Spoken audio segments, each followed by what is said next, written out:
The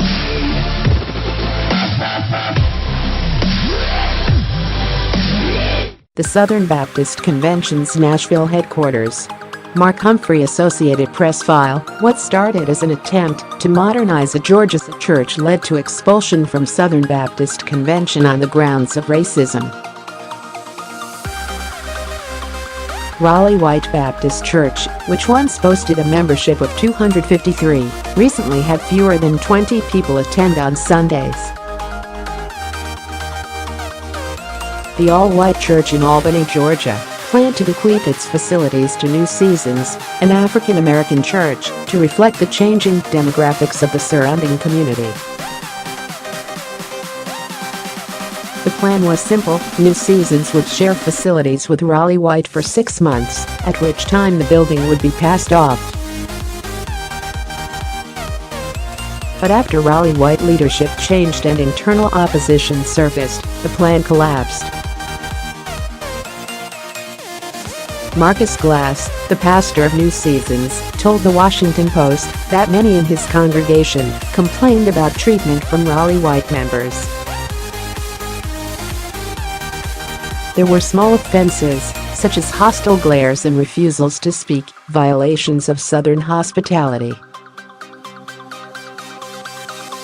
Then things escalated, Glass said, denying a 9-year-old access to a restroom, and a horde of white women jeering over a black woman while she cleaned feces off a floor.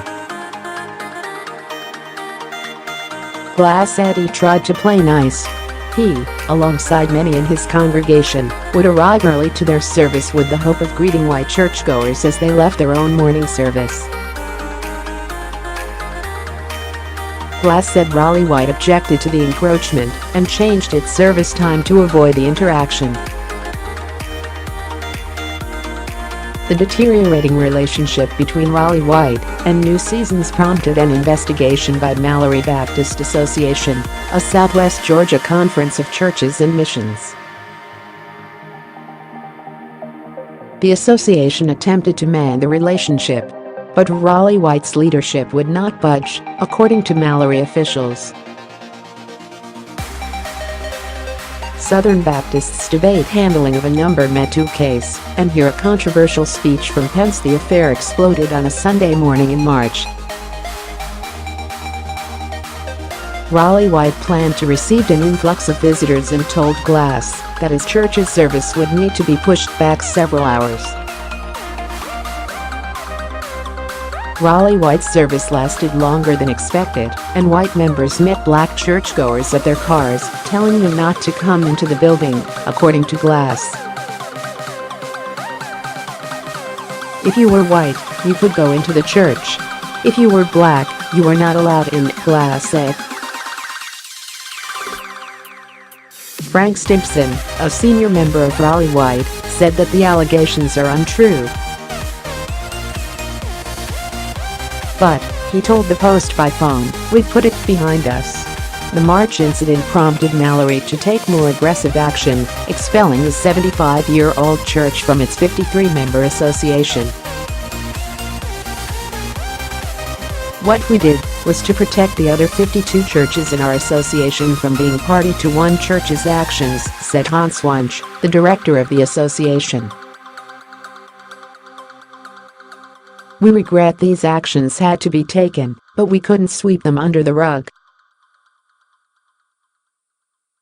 We wanted to think this was something besides racism. But it just became overly clear that it became a component to what was going on. We could not associate with that anymore." Mallary's spring decision prompted the Southern Baptist Convention to follow suit, removing the church from its ranks. Sing Oldham, a spokesman for the SBC, told the Post that this is the first time the convention has removed a church because of allegations of racism. The organization has expelled churches for ordaining female preachers and, as recently as 2014, for openly affirming homosexual behavior. Last year, the SBC passed a resolution disavowing the alt-right and white supremacy. Glass, the new season's pastor, said the SBC has made sincere steps in the area of race and hopes Raleigh White can one day do the same. "I take no pleasure in what is happening with our sister church," he said. "I pray one day we can come back and reconcile." Read more: Southern Baptists adopt resolutions on abuse and affairs in a season of grappling with gender. How women led to the dramatic rise and fall of Southern Baptist leader Paige Patterson. Albert Einstein decried racism in America. His diaries reveal a xenophobic, misogynistic side. It's time to stop laughing at Nigerian scammers because they're stealing billions of dollars.